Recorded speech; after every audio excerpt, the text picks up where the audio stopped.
Have you ever found yourself buried in textbooks, feeling overwhelmed and frustrated because you just can't seem to remember what you're studying? Well, you're not alone. I tried every single technique possible, but they weren't effective at all. I always wanted to learn effectively, but sometimes it just didn't work. And I honestly didn't understand why it was not working. But now I have learned a little lesson from this. Studying more is not always more effectively. In fact, in my experience, it was always less effectively. But now, as I know all of these tips, how can I train my brain? I can learn effectively, fast, and actually I see results finally. I just didn't understand really why wasn't I able to learn everything.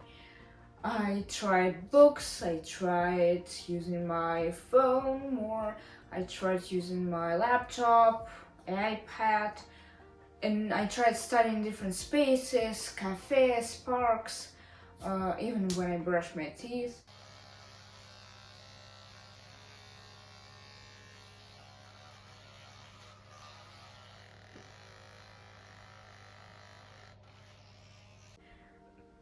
Yeah, it's a bit extra, I guess. But what I have understood is, first, I probably have ADHD, and the second one is that the problem is not with why I can't memorize and why it's not working for me, all of these strategies. The problem with me was that my brain wasn't just adapt to memorize and it wasn't trained for this. So the first solution for this was to train my brain. There are many ways how you can train your brain, and in this video I'll share you 10 tips that you can use to train your brain and as a consequence to memorize better information, studying, and even the names of people. Let's go!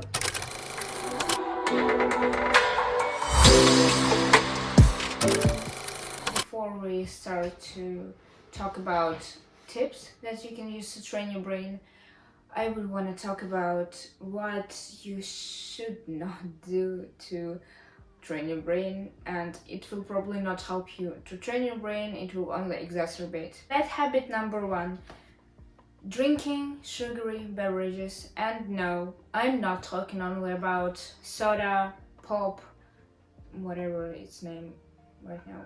I don't know, I always talk about soda. Whatever. It's not about soda and sugary beverages and just sugar. It can be just a simple juice. Yeah, you know actually that there are more sugar in simple juice that it is probably healthy than in soda. Yeah, it's true actually. I read a lot of studies and I have analyzed all of them, and yeah, it's true, there are more sugar in juice than in soda. So it's, if you think that drinking juice will make you more healthier, it's not. It will mess up with your health and it will mess up with your brain activity. So yeah, you can drink your juices, but make sure to drink it with some other fruit. I will actually make another video about this topic, so if you're interested, drop me a comment down below. Sugary drinks can actually lead to energy crashes and contribute to cognitive decline in consequences. Yeah, so drink your water. Actually, if you don't like the taste of water, you can add some infusers, you can add some mint, lemon. You actually can add some fruits even to infuse your water, and you will drink water and you will get nutrients from fruits.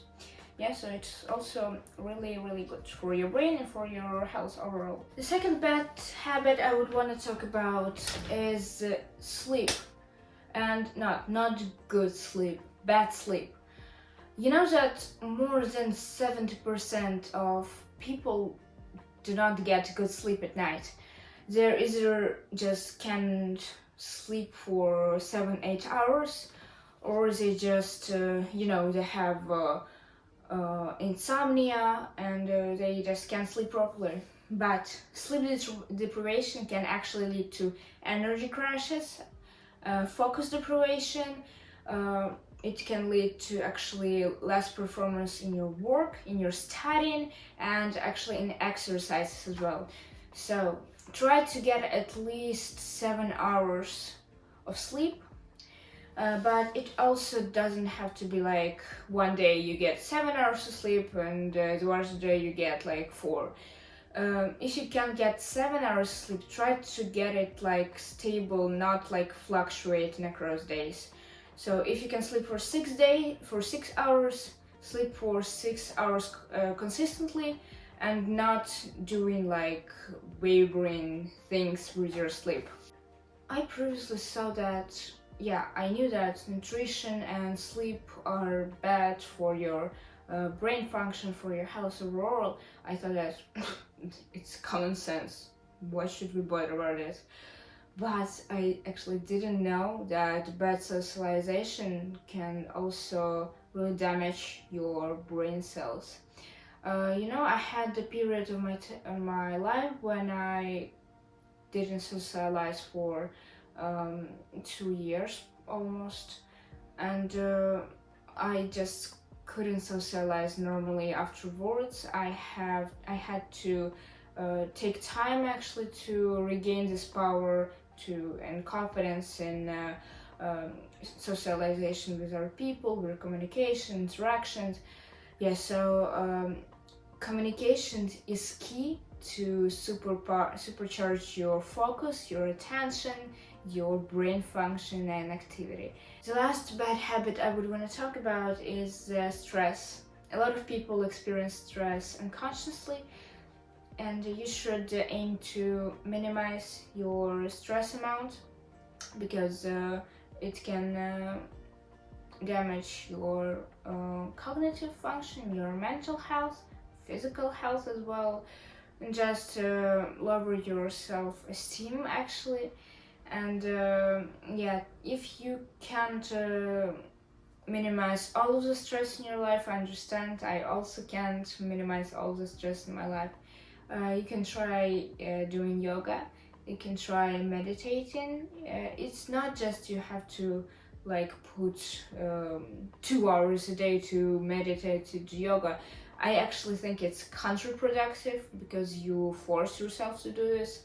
In this way, you just shouldn't force yourself to do this. Aim at least to do like 5 minutes of meditation and 10 minutes of yoga. If it's not your thing, it's totally fine. You can do whatever things you like. Spending time with your family, going out, like eating good food, whatever feels comfortable for you and for your mind. Yeah, so take care of your mental health and control your stress levels in your life. Now, let's get to the meat of this video. You come to this video to actually learn how to memorize better, and I answered you that you have to train your mind, your brain, and your attention. The first tip I will tell you is they have to read every day. The first tip I would want to mention is that you have to read every day. If you don't like reading, listen to audiobooks. It can improve your focus, your concentration, your attention span. As a person with potential ADHD, I started reading like 2 years ago consistently, and actually concentrating on words and on coherence and cohesion in book improved and ameliorated my focus, attention span. Is that I can actually concentrate more in other things in my life. Before I started reading, I couldn't concentrate on simple tasks like reading exercise from school, and now I can do this easily because it was actually a burden for me to do exercises, not just because I couldn't understand the topic, but because I read the sentence of exercise, the prompt for 20 times, 30 times, and I couldn't understand. And when I started to read, I started to train my brain to like lead this coherence, cohesion, logic in the book. And the second bonus from this is that I improved my knowledge on different topics, from self-improvement to cooking, nutrition, like this. Yeah, so if you don't like reading, try audiobooks. Here are some several books that I like to read. The first one is Homo Deus, the second one Homo Sapiens by Yuval Noah Harari. Thinking Fast and Slow, Brief Answers to Big Questions, and Life 3.0 and Quantum Mechanics, the Theoretical Minimum. The last one is really not for everyone, but if you want to challenge your brain, so try the last one. The second tip will be to remove all the distractions.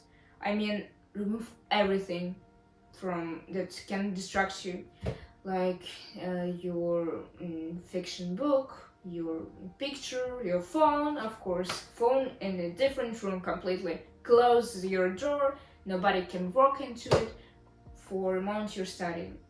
I like to call this technique monotasking, like, you know, the antonym of multitasking. And I know a lot of people like cooking while listening to podcasts, or cleaning while calling your friend or your family member. But for me, and for people who just can't focus properly, even when they just focused on one thing, like studying, this can really improve your concentration and your memorization, because if you can actually understand what you learn, what you're studying, you can memorize it much better. And if you can't monotask, try this tip. At first, when I started monotasking, it wasn't comfortable for me at all. My head was all around the room, like to watch for something interesting when I had to study. And what I did, I learned this from Andrew Huberman. I think I watched shorts on YouTube and I saw this clip where he said that to train your concentration and your focus level, you just have to stare for 2 minutes at a wall, and that's it. For 2 minutes, you stare at your wall, and that's it.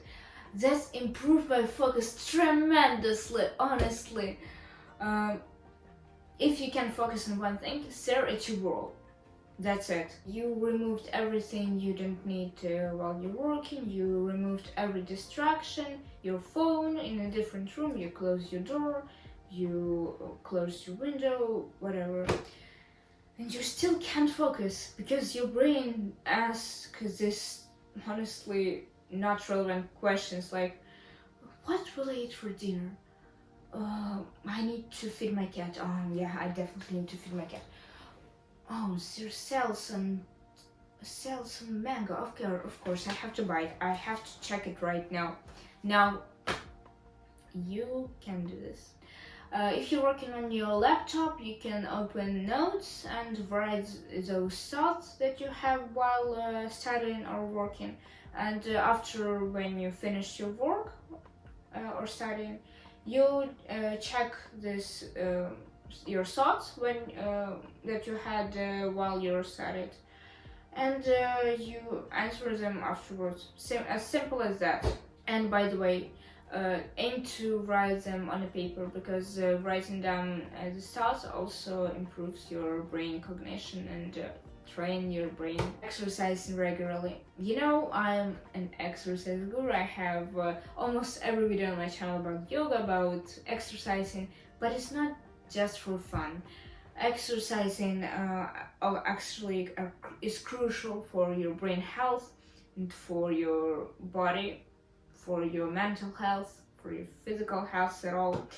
And aim for regular exercise because it will boost your blood circulation, and improve your memory, focus, and just your mood.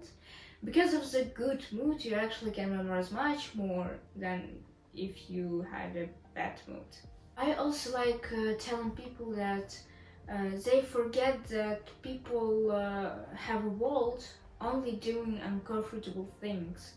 Actually, if people didn't do uncomfortable things, that they wouldn't evolve. And now I think everything is almost instant. Like if you want to eat food, you have to just go to your kitchen and grab some food and whatever, get out with your day. But it's almost instant gratification, and we don't have this sense of long-term gratification. Yeah, exercise will make you really uncomfortable at first, but this also trains your body, your long-term gratification skills and senses to actually be grateful for everything you have. And being grateful also helps with your mood, with your mind, and cognitive abilities. Now, to continue on the topic of uncomfortable things, the next one, as well as exercises, they're in the same row, are cold showers. I talked about cold showers in my previous video, but I thought that they will be also relevant in this one. So cold showers as well as exercising, they enhance your blood circulation, you stimulate your nervous system, and they sharpen your focus and attention resilience. They also boost your metabolic system, your immune system, and if you want to get a double dose of focus and concentration, you can pair your exercising with cold showers. I heard that a lot of people take cold showers before exercising, but I personally first do exercising and then go to cold shower. Long time ago, I also had a bigger actually problem with concentration, and back then the problem was that I didn't have a routine. Routine is tremendously important in this journey, because if you can stick out to the things that you do every day, you have a peace in your mind that you know what you will do next, what you will do afterwards. And this consistency helps to reduce decision fatigue and promotes mental clarity. I used to use simple notes on my iPhone, but they were pretty nice, they were cool for simple tasks. It's just I wanted something more aesthetic, I'm all for aesthetic. Yeah, but you can just write down your thoughts, your plans for the week or for the day in your notes, and that's it. Or you can do you can install some fancy application for your routine, your to-do list, and this will be also nice. But stick up to whatever you feel is nice. The next tip is actually my favorite. I would tell everybody about this. And this is getting out of your comfort zone. I know, you might say that, Veronica, why should I get out of my comfort zone? And I will tell you, if you actually understand that developing your long-term gratification will improve every aspect of your life, you actually get why doing uncomfortable things matters so much to you and to your life. I decided to learn more about this concept, and I researched a lot of different documentations, a lot of studies, and I actually found a pretty interesting concept.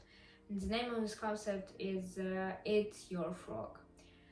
Basically, this concept is all about doing things that you don't want to do right now, and do not postpone it for later. For instance, if you know that today you have to write a report, but you don't want to do this, you decided that I'll do this in the evening. And every minute, every second, every hour of your day, you think about this report. And you know what? Congratulations, your day is wasted on thinking about this project. You can't actually do anything. You think about this one activity that you just didn't do in earlier times of the day, and yeah, you basically wasted your day. But if you actually wake up, do this report, like spend 2-3 hours in your morning to do this report, you can actually spend your day however you want after this 2 hours. You will feel so relieved that you have finished it. You can do whatever you want.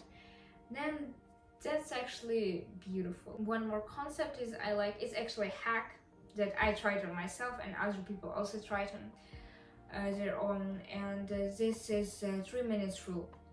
So basically, you start doing your task, you're studying, working just for 3 minutes, and that's it. After 3 minutes, you can legally go out and quit your task that you have started.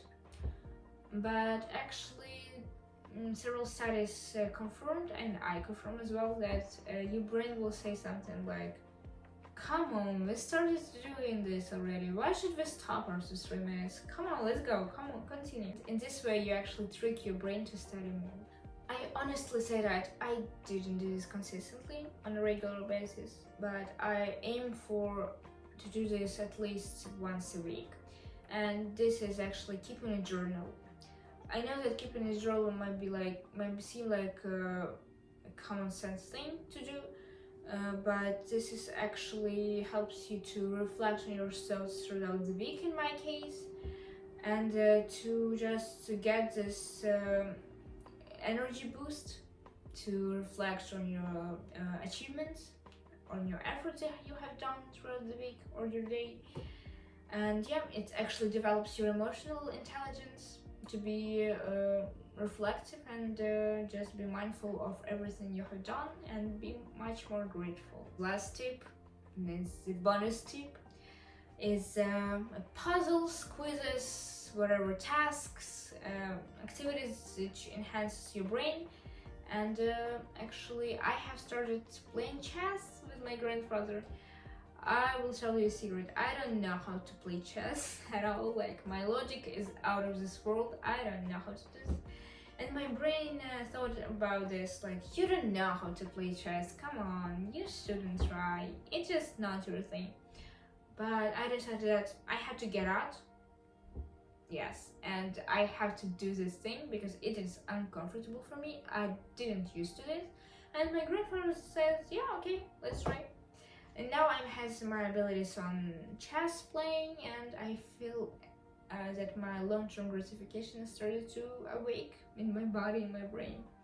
Yes, so if you don't like playing chess, try Sudoku, try puzzles, try language learning, math problem solving, because this also gets you out of this your comfort zone, and this enhances your problem solving abilities. As you know, I'm learning several languages right now, and before I started learning those languages, I thought that if I do an activity for like a small amount of time, like a week, after those 7 days I will be accomplished, I will achieve what I wanted, and I can move on to other things.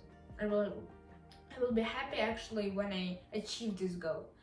But there are 2 caveats about this. The first one is I didn't have long-term gratification, I had an instant gratification.